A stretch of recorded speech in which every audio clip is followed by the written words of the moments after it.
Georgia O'Keeffe is considered one of the great American artists of the 20th century.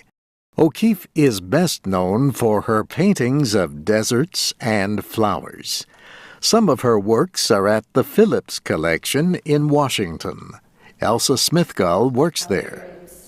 Most people really do associate O'Keeffe with her sensuous flower paintings, with the bleached bones of the desert of Southwest, of the beautiful verdant landscapes in Lake George. And yet in this exhibition, we get to bring together those works, the familiar, alongside some of the really pure abstractions that O'Keeffe herself didn't exhibit often in her own lifetime.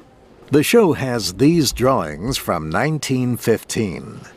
And they are just exquisite gestural drawings, very organic in form, and no recognizable reference to a known subject.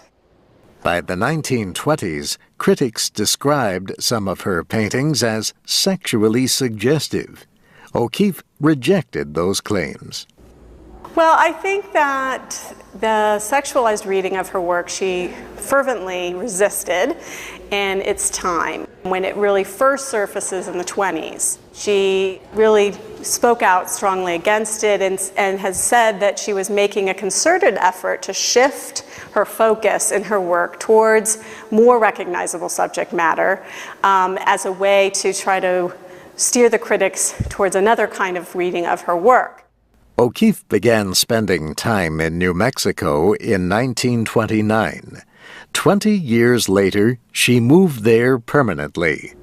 And it brings up a whole new body of subject matter, a lot of the New Mexico landscapes, but also those great sun-bleached bones that she'll hold up against the sky to frame the view through the socket of a pelvis bone, for example. During this period, her paintings changed. You start to see her depicting flowers increasingly large in format and increasingly greater in magnification. And so you start to see a major change in her scale, in her viewpoint, taking these unusual bird's and bee's eye perspectives. By the late 1950s, O'Keeffe's art changed once again. This is not a work that you probably would see on the wall and say, oh, yes, an O'Keeffe. So there's that surprising aspect to them. What's so exquisite about them is that she has, with very spare compositions, created these exquisite forms that are extremely expressive and that do recall those earliest charcoal drawings in that respect.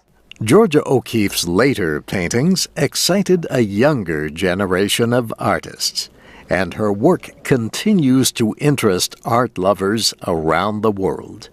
I'm Steve Ember.